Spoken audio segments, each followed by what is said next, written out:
My name is Joe Sullivan. I'm with the Center for Energy and Environment and the, I don't know where that is, but I'm standing in for Mike. But really, the reason that we're doing this event here tonight is because of a project that Mike and I have worked on for the last 6 months, 6 or 7 months, where we went out and we interviewed a bunch of the cooperatives. I remember the meeting. We were in July, and Mike said, you know, we really need to get out and we need to start talking, and we need to start talking to the co-ops and the munis and find out what it's like to run these electric utilities. So that's what we did, and we really had a very simple goal. First thing was, and we were religious about this. We had to go to the communities to interview them. There were a couple, folks that I talked to or that we were emailing with, and they said, well, I'm going to be in the cities next week, maybe we could do it then. And that would have been easier. But we absolutely were insistent that we go out. We wanted to drive down Main Street. We wanted to go into these communities and see what it was like to be in those communities, in those cities. So we'd get a feel for what it was like to be at those utilities every day.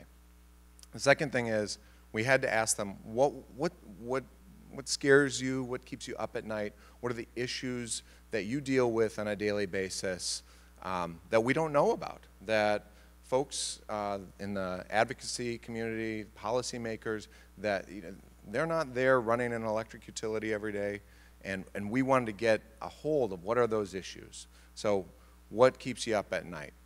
And the last thing was, but what wakes you up in the morning? What is exciting about running? What's exciting about running an electric utility? What's exciting about being a member of a co-op?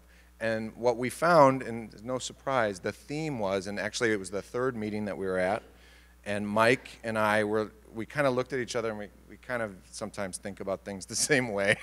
And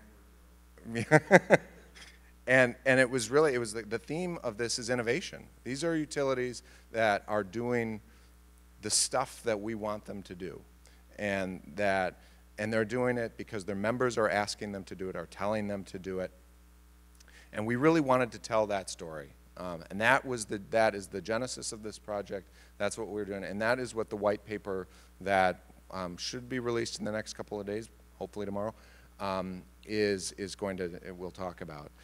But just quickly, some of the stuff that we heard, and we talked to 10 utilities, really 11.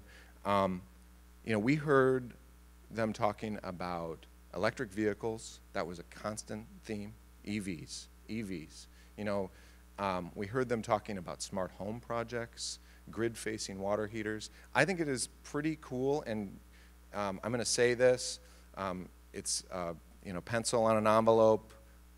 Take it with a grain of salt. But Great River Energy, because of the consolidated efforts of all of their members, have 165,000 grid-facing water heaters. And according to my math, and I wasn't a math major, Jenny, you can check this really quickly, but that's the equivalent of a 300 megawatt natural gas power plant that they have because of water heaters. And they've pushed this program, and their members are taking advantage of it. We heard them talk about air source heat pumps. We heard them talk about solar. 7 of the utilities that we were at, they have solar community gardens on site. All of them are interested in where this industry is moving, and that was the story that we are telling in the white paper. And then one last thing that I want to leave people with before we get to the panel, which I think is really interesting, and it's something that we were totally surprised about and we did not at all ask about. I mean, our questions were and you will see the questions we asked. They're very straightforward, simple, kind of boring questions. But it was a theme that came up unprompted, but it was a very earnest desire to have a conversation about decarbonization. And we were very surprised at that. We were not, how do we get there at least cost? And I thought that was very interesting, and it was heartening to me. And with that, I will wrap up. Thanks.